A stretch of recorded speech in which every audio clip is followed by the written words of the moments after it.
nos toca, muy lamentablemente, desmentir a un ministro de la Corte, porque un ministro fue al ataque contra la reforma al Poder Judicial. Quizás ustedes lo vieron, pero si no, a todas y todos los que nos están viendo, el ministro de la Suprema Corte de Justicia de la Nación, Luis María Aguilar, se lanzó con todo contra la reforma al Poder Judicial. El señor, convertido en juez y parte, el ministro Aguilar, critica la reforma lanzando la mentira de que se perderá la autonomía del Poder Judicial y que se entraría en una etapa de autoritarismo. Eso dijo. Todo esto es falso, lo desmentimos. Luis María Aguilar Morales es el ministro que guardó 10 meses el expediente de una televisora que no le gusta pagar impuestos. El monto, 25,000 millones de pesos. Así, lo guardó en su escritorio. Pero también, ¿qué hizo Luis María Aguilar? Concedió la libertad de al menos 65 personas involucradas que participaron en la desaparición de los estudiantes de Ayotzinapa, con la justificación de tortura. Pero también saben a quién, a su secretario particular, le encontraron maletas de dinero en su auto. Bueno, ahí no acaba esto. Vamos a ver quién nominó al ministro Luis María Aguilar. ¿Me pasan, por favor, la foto? Miren nada más esta foto. Lo nominó nada más y nada menos que el narcopresidente Felipe Calderón. Y miren quién está atrás. Genaro García Luna, exactamente. ¿Y qué creen que están haciendo? Pues miren, lo están premiando aquí. Se ve muy contento, departiendo autónomamente con Felipe Calderón y un preso en Estados Unidos, el exsecretario de Seguridad Pública de Felipe Calderón. Bueno, este señor también no solamente le gustan este tipo de cosas, sino también se opone a la reforma eléctrica y a otras reformas. El ministro reproduce la campaña de mentiras que va a someter a la Corte, dice él, mire, que va a someter a la Corte, dice el señor Luis María Aguilar, que se le va a quitar autonomía al Poder Judicial. Esto es falso.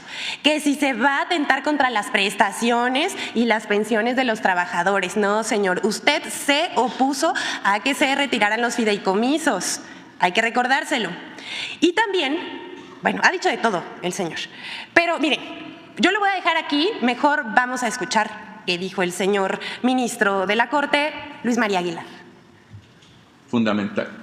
Si no hay Suprema Corte independiente que haga respetar la Constitución y por lo tanto los derechos humanos, porque eso es finalmente lo importante, esto está acabado. Entraríamos en una etapa de autoritarismo irremediable, porque sería una sola persona la que decidiera todo. No importa que la Constitución diga una cosa o que la ley diga otra cosa. Se hace lo que yo diga y se acabó eso.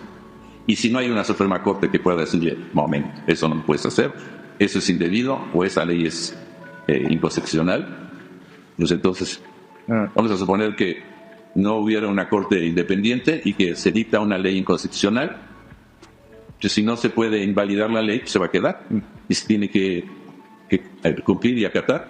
Pues eso es una barbaridad, una barbaridad. La Suprema Corte es fundamental en la vida de México, de la democracia, de la división de poderes real.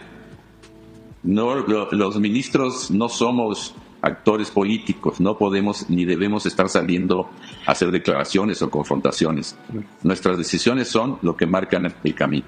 Pero sin una Suprema Corte independiente no hay remedio. La Constitución podrá ser un libro bonito, pero no se tiene que acatar. Bueno, y hay que tener congruencia entre lo que uno piensa, dice y hace. El señor ministro Luis María Aguilar está diciendo que no, los ministros no pueden hacer declaraciones ni confrontaciones y básicamente eso es lo que está haciendo.